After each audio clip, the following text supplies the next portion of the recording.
Salut très chers téléspectateurs, chers abonnés, salut. N'oubliez pas de vous abonner et ne plus rater à aucune vidéo et info. Aujourd'hui, je vais vous parler au nom de Jean-François Kodjo, qui est un enfant d'Agbeyomi Kodjo. Il va nous élucider sur l'arrestation d'Agbeyomi Kodjo. Le 21 avril 2020 a été la date de la troisième convocation d'Agbeyomi Kodjo au service de la gendarmerie nationale. Notons que la veille à 20 heures déjà, notre domicile avait été encerclé par les forces de l'ordre. À 4 heures du matin, un char d'assaut est venu se positionner à l'entrée de la porte. À 9 heures, le char défonce le portail. Les forces de l'ordre ont inondé la maison et ont forcé toutes les portes de la maison. En ce moment, le personnel de la maison, Monseigneur Baudreau, et des visiteurs venus à la veille étions en prière au salon. À l'arrivée des forces de l'ordre au salon, nous leur avons dit d'entrée du jeu que nous n'opposons à aucune résistance à leur intervention.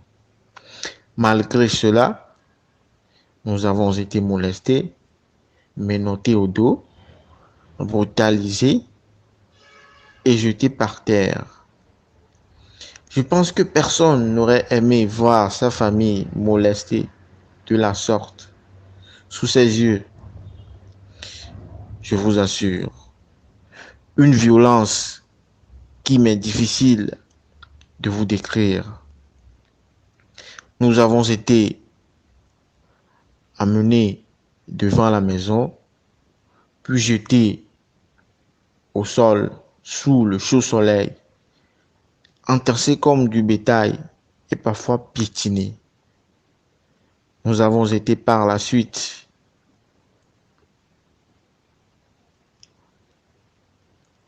conduits dans les locaux des services de renseignement où nous avons passé la journée assis au sol. Très chers frères,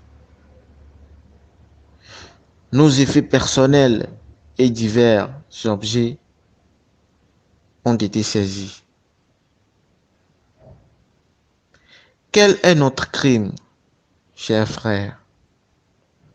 D'abord, nous, sa famille. Et quel est le crime d'Agbeyomi Kodjo, un homme qui lutte pour le changement? Celui d'avoir participé à une élection et estimé l'avoir gagné. Des gens qui ont même aidé Agbeyomi Kodjo à sa campagne ont été enlevés. D'autres sans nouvelles de leur famille jusqu'à ce jour. Dois-je rappeler que dans le contexte des incendies des grands marchés de Lomé et Kara, Agbeyomi Kodjo a passé 40 jours dans les locaux de la gendarmerie nationale. Chers téléspectateurs, chers frères, la situation du Togo se dégrade de plus en plus. C'est-à-dire que l'intérêt commun est devenu la clé du vote. J'espère bien que le Togo se relèvera un jour où l'amour et l'intérêt commun seront les essentiels.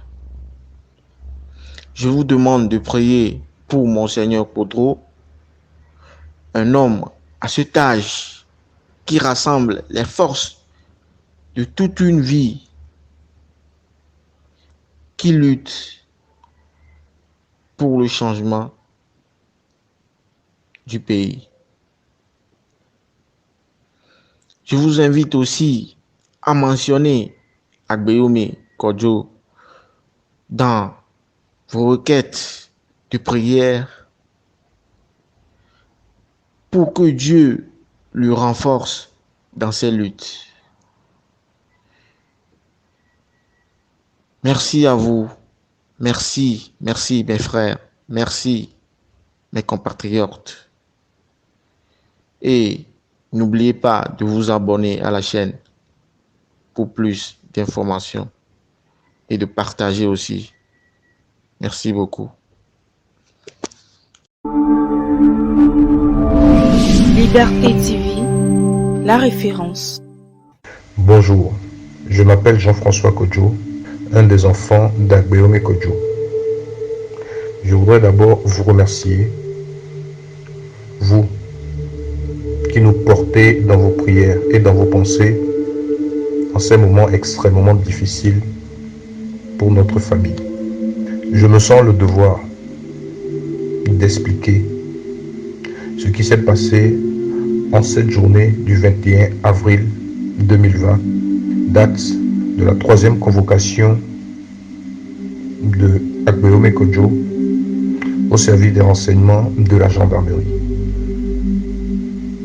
Notons que la veille à 20 h déjà, le domicile avait été encerclé par les forces de l'ordre.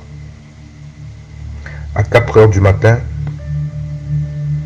un char d'assaut venu avec des renforts s'est positionné en face du portail. À 9 h, le char défonce le portail. Les forces de l'ordre rentrent dans la maison. Le personnel de maison, des sympathisants, mais également des visiteurs venus la veille et qui n'ont pas pu rentrer à cause du couvre-feu. Ces personnes ont été passées à tabac. Toutes les portes de la maison ont été défoncées, y compris certaines qui n'étaient même pas fermées. Nous étions, nous, la famille, au salon avec Monseigneur Podro. Nous étions en prière et pouvions entendre des cris de détresse, des cris effroyables, des personnes qui étaient frappées. Au bout de quelques minutes, les forces de l'ordre arrivent au salon. Et nous leur avons dit d'entrée de jeu que nous n'opposons aucune résistance à leur intervention. Malgré cela, nous avions été molestés, brutalisés, menottés au dos, jetés par terre. Je pense que aucun homme, aucun être humain n'est configuré pour voir sa famille molestée, brutalisée de la sorte, sous ses yeux. Une violence qu'il m'est difficile de vous décrire. Nous avons été emmenés à la devanture de la maison, toujours menottés,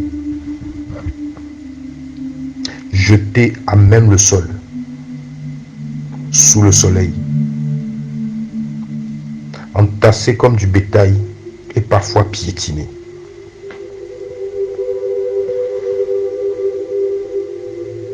Nous avons par la suite été conduits dans des camions de gendarmerie dans les locaux des services de renseignement. Nous avions passé la journée assis à même le sol.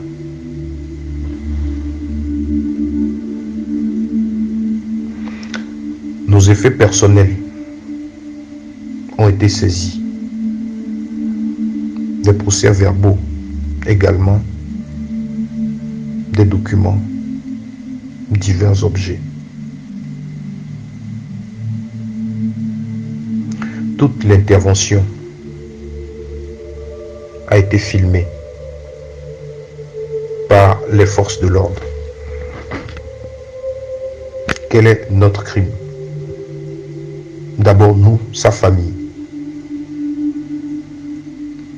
Est-ce celui d'être une femme, un fils, une fille, un frère ou une sœur d'Agbéomé Kodjo? Un homme qui lutte pour la vérité, qui lutte pour ses convictions, et lui-même Agbéomé Kodjo. Quel est son crime au final? Celui d'avoir participé à une élection et d'estimer en avoir été le vainqueur, élément à l'appui.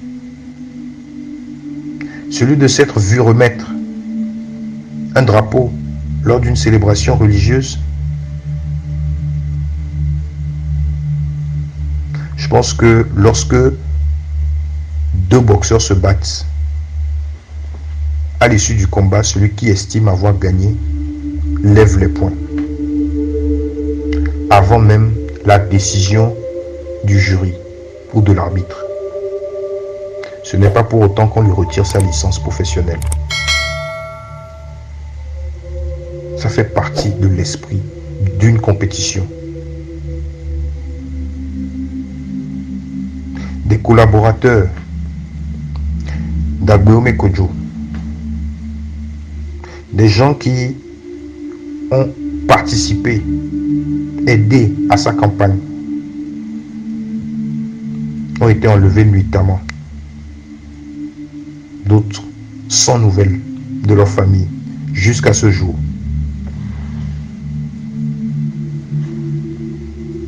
Dois-je rappeler que Agbéomé Kodjo a déjà effectué 60 jours au Kalanja de Kara dans une affaire de détournement de fonds où au final les banques mises en cause ont déclaré n'avoir perdu aucun centime.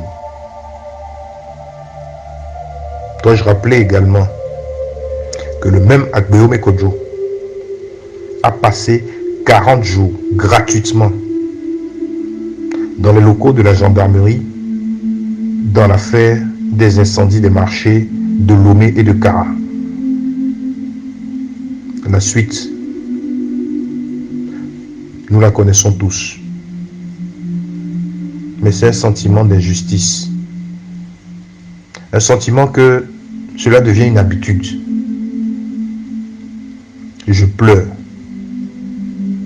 Je pleure et j'ai mal pour ce qui se passe au Togo, où l'intérêt personnel est devenu la clé de voûte des comportements et des attitudes, des actions.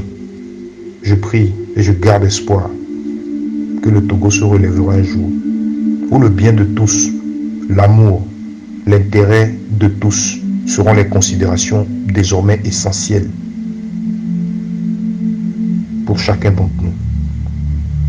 L'état de santé de notre père s'est dégradé, principalement durant la période de campagne et après les élections, aussi dû au harcèlement à répétition, aux persécutions dont il est l'objet.